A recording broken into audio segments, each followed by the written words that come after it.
Bismillahirrahmanirrahim. Assalamualaikum warahmatullahi wabarakatuh. Kembali lagi bersama saya di channel Muhammad Ma'al Farhan, mahasiswa UIN Sultan Syarif Qasim Riau. Baik, di video kali ini saya akan membahas mengenai soal uji validitas kuesioner. Nah, sebelum masuk untuk mengerjakan soalnya, saya akan membahas sedikit atau menjelaskan mengenai uji validitas kuesioner ini. Jadi, uji validitas kuesioner ini merupakan sebuah pertanyaan yang dimana jawabannya itu harus sesuai dengan penelitian. Saya contohkan, misalkan saya mengajukan atau memberikan pertanyaan sesuai dengan penelitian saya. Kemudian pendengar harus menjawab sesuai dengan apa yang saya tanyakan, seperti itu. Maka data tersebut dinyatakan valid. Nah, kita ambil contoh lain, misalkan saya mengajukan atau memberikan pertanyaan kepada pendengar keluar dari penelitian yang saya buat. Nah, otomatis pendengar juga akan menjawab tidak sesuai atau keluar dari apa yang saya tanyakan atau keluar dari penelitian tersebut. Nah, hal tersebut dinyatakan tidak valid. Seperti itu. Nah, teman-teman bisa pahami apa yang saya katakan. Jika masih belum paham, teman-teman bisa ulangi yang saya katakan atau searching di aplikasi pencarian seperti Google Chrome dan lain-lain. Baik, selanjutnya itu kita kerjakan soal uji validitas kuesioner ini. Baik, pertama-tama itu kita mencari skor total. Rumusnya itu sama dengan sum buka kurung, kita blok untuk subjek 1 dari skor item 1 sampai dengan 10. Seperti ini. Kemudian tutup kurung, enter. Kemudian kita tarik sampai ke bawah, seperti ini. Nah, jika sudah, selanjutnya mencari korelasi. Yaitu rumusnya sama dengan korelnya itu double R ya. Kemudian kita copy subjek 1, skor item 1 dari atas sampai ke bawah. Seperti ini. Nah, di bawahnya sudah ada petunjuk. Jika ingin menambahkan array kedua, itu menggunakan titik koma. Kita masukkan titik koma. Kemudian kita blok pada bagian skor total dari atas sampai ke bawah. Kemudian kita ikat menggunakan F4. Kemudian tutup kurung, kemudian enter. Lalu kita tarik sampai skor item ke 10.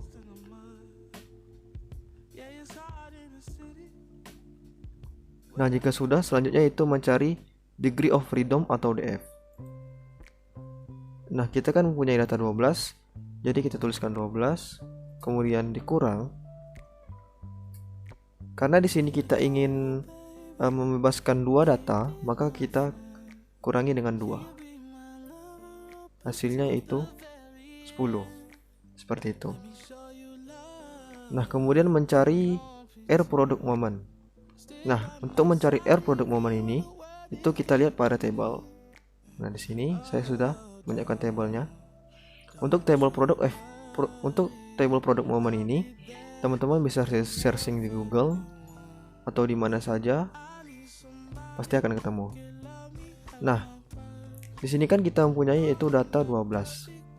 Nah, karena kita ingin membebaskan 2 data, maka kita ambil pada data ke-10, yaitu yang ini, 0,576. Ini kita copy saja. Kemudian kita kembali pada Excel. Dan di sini agar kita mempastenya tidak berantakan, maka kita menggunakan koma atas seperti ini. Kemudian paste. Maka hasilnya tidak berantakan seperti ini. Jadi 0,576 untuk R table.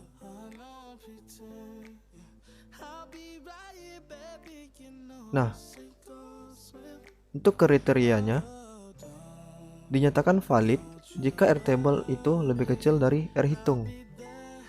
Seperti itu.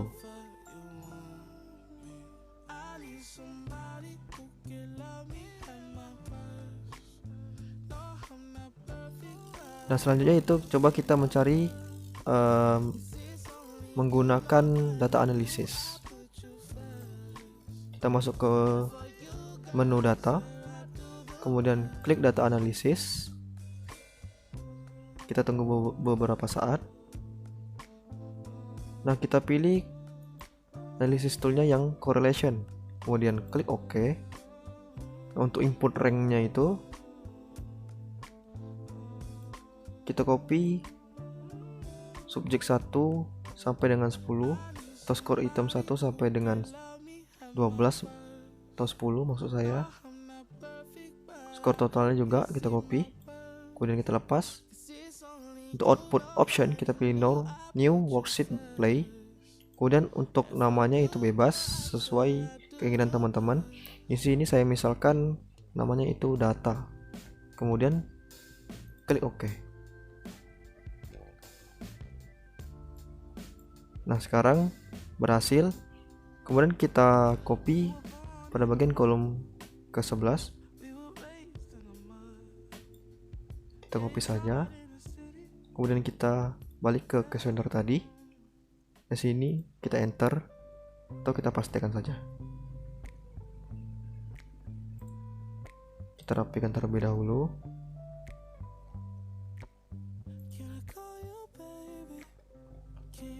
Nah, menggunakan data analisis ini adalah untuk mencari secara cepat, dan kita akan membandingkan dengan cara manual. Nah kita lihat apakah sama hasilnya.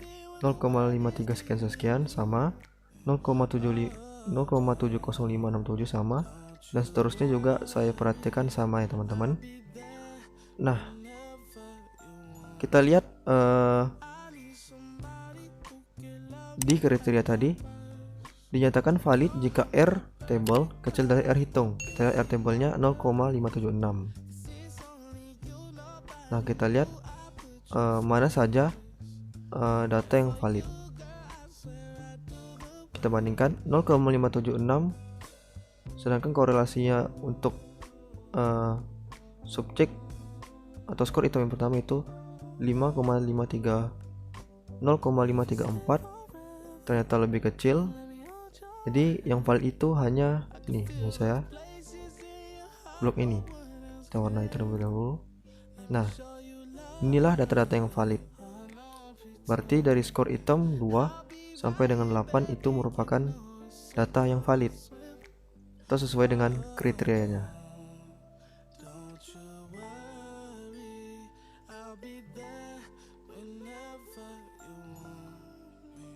Jadi kesimpulannya, pertanyaan 1 sampai dengan 8 itu valid, 9 dan 10 itu tidak valid. Kemudian pertanyaan 1 tidak valid, 2 sampai dengan 8 itu valid, 9 dan 10 tidak valid. Seperti itu.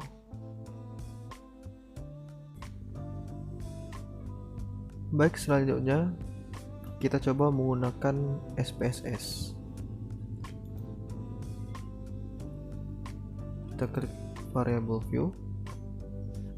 Kemudian untuk namanya kita tulis X1 sampai dengan X10.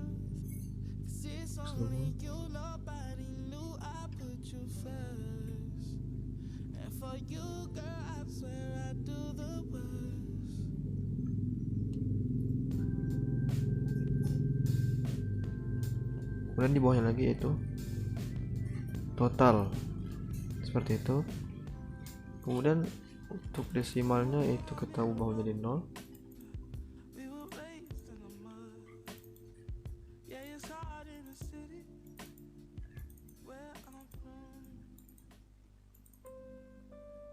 Untuk width-nya itu 2.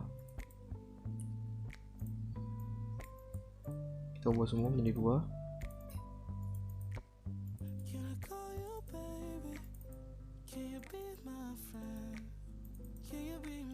Jika sudah, untuk labelnya seperti namanya, yaitu kita tuliskan X1 sampai dengan X10.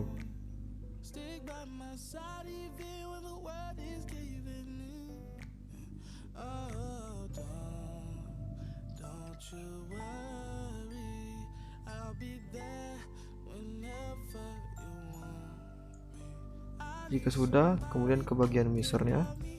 Measure-nya itu kita ubah semuanya menjadi scale.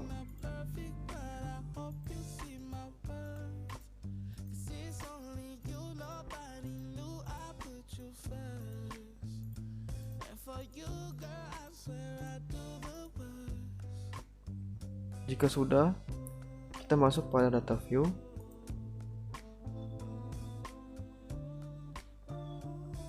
Jika sudah, kemudian kita masuk pada Excel. Kemudian kita blok sampai skor total, sampai subjek ke 12. Kemudian kita copy. Kemudian kita kembali lagi pada SPSS. Kemudian di sini kita pastikan saja.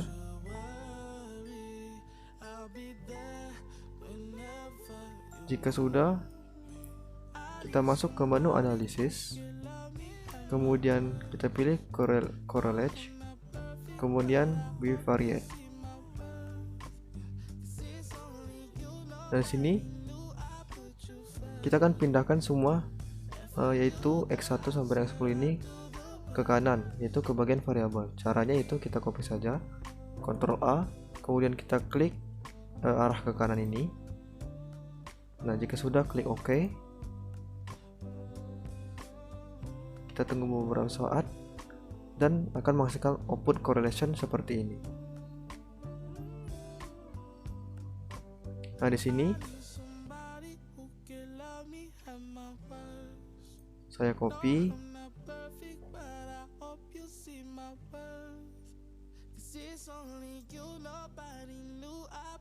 Kemudian kita masuk pada Microsoft Word, kemudian akan saya kopikan di sini.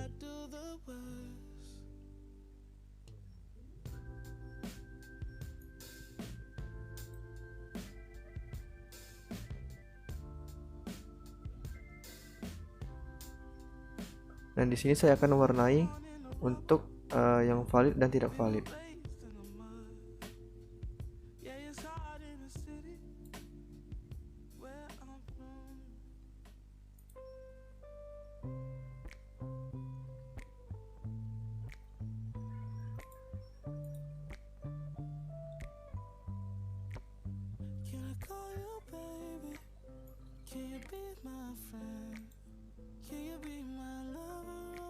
To the very end, let me show you love. I know pretend. Stick by my side even when the world is giving. Jadi di sini saya sudah mengcopy pastekan correlation-nya ke Microsoft Word. Kemudian di sini